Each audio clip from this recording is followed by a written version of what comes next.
আচ্ছা, এটা এই ড্রেস কোথায় পাচ্ছিস তাই কও? এই ড্রেস মার্কেটে পাইছি, মার্কেট থেকে আনছি। এটা কি বাংলাদেশ থেকে কিনছিস না বাইরে থেকে না, কিনছিস? দুবাই থেকে আনছিলাম।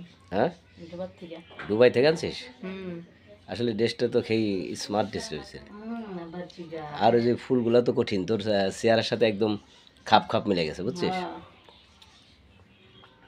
ওটা কত নিয়েছিল?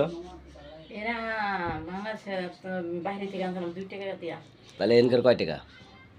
1 টাকা পড়ে যদি 35 টাকা হয় তাহলে 2 টাকা কত রিয়া? 2 টাকা না 200? না, 200 টাকা না। ওই সরি, 1 টাকা 3500। হ্যাঁ। ও তাহলে তো ঠিকই আছে, তাহলে বাংলাদেশে হইতে তাহলে তোর 70, তোর লেগে 3500, তাহলে 3000, 6000, 7000। বাংলাদেশে 7000 টাকা দিতে কিনবই না মানুষ, ঠিক না ঠিক? হুম। হুম, ঠিক। আসলে ড্রেসটা আসলে খুবই সুন্দর হয়েছে। শুনছ না? হ্যাঁ, ড্রেসটা আসলে সেই সুন্দর হয়েছে। এই কঠিন একটা ড্রেস হয়েছে তোর, কঠিন। এই ড্রেস দিয়ে আমার একটা ভিডিও বানাই। আবার চিগায়। হুম, এই ড্রেস। আহা। কঠিন ড্রেস হয়েছে তোর, ফাটাফাটি। হ্যাঁ। ড্রেসটা স্বাভাবিক আছে, কিছু কিছু লাইট ড্রেস আছে পল্লি পারে দেখা যায়, মেলা দূর পর্যন্ত দেখা যায়, তোর এটা দেখাও যায় না, দেখা যায়? মানে ঠিক মতো ড্রেস হয়েছে আর কি, দেখা যেতেছে না তো। সুন্দর হয়েছে না? হুম শরীর লাগা মানাইছে। একবারে। কিন্তু তোর সাথে ওই নিচের যে কি পড়ছে দেখি, নিচে পড়ছে টাইস। ওইটা ওইটা ওইটা তো ই হয় নাই, কেন? এটা তো ম্যাচিং হয়েছে যে। বেশি কইছে, কিন্তু ওইটা তোর জিন্সের প্যান্টের মতো মোটা, ওটা না না না, মোটা না। মোটা না। মোটা, পাতলাই। এই যে, মোটা দেখা যায়। না, পাতলাই। মোটা না।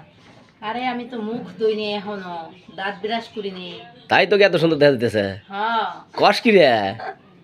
হ্যাঁ ভাবি, কয় কি তাহলে মুখ ধোনে এই ধোনে তাই এত সুন্দর দেখা যেতেছে, তাহলে তো মনে করো যে এই জন্য তো আমার ননদ কইছে হ্যাঁ? কারে বুঝছো, দাঁত ব্রাশ করিনি, এখন দেখ মুখ ধুইনি কে, মুখে কিছু দেইও নাই, বুঝো না, রাত বেড়ে ঘুমাইছি। আমার বিলের ফেরত ননদ তাহলে দেখতে হবে না ননদ টাকার। তাই এত সুন্দর দেখা যেতেছে, তাহলে মনে করো যে ই করলে আরো কত সুন্দর দেখা যাবে। হ্যাঁ, থাক, আচ্ছা, তুই তো আগের সে সাইজ তো কি একটু বাড়ছে না কমছে? না, আগে চেয়ে একটু কমছি। হুম? আগে বেশি মোটা ছিলাম, এখন কমে গেছি। এই ড্রেস তো আর একটু মোটা হইলে তাহলে লাগবে না? এটা কি রাবার সিস্টেম নাকি? হ্যাঁ, স্টিক স্টিক, হ্যাঁ স্টিক স্টিক, মোটা হইলেও সমস্যা নাই। চিকন হলে সমস্যা নাই, যে কোনো মানুষ পড়তে পারবো, তারে পারফেক্ট হইব। তবে ড্রেসটা খুবই ভালো লাগলো। হ্যাঁ, ভালো লাগছে না? আর রাতে মনে হয় তোর ঘুম ভালো হয়েছে, কয়টা পর্যন্ত ফোনে কথা কইছিস আর রাতে তুই? আরে কেউ আগের লগে কথা কই, কস না? এমনি ঘুরবে ঘুরবে মজা করি, গান টান শুনি, শুনে তার আবার ঘুমাইয়া যায়, বুঝছো? কত রাত পর্যন্ত? 11টা 11:30 মধ্যে ছিলাম, যাক না, তারপরে ঘুমাই গেছি। 11:30 মতো জাগ না আসলে, চিন্তা হচ্ছে। হ্যাঁ, আমি 9টার সময় ঘুমিয়ে গেছি, আর 11:30 পর্যন্ত থাকতাম।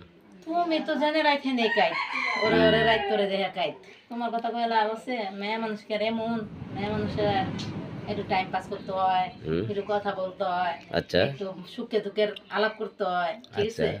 মনের যত জ্বালা আছে সব কইতে হয়, তারপর সে ঘুমাইতে হয়। তোর আবার মনে জ্বালাও আছে? আবার জিজ্ঞাসা, মানুষ বলতে মনে জ্বালা আছে, কষ্ট আছে, কোন মহিলার নাই দেখো তো? কি জ্বালা?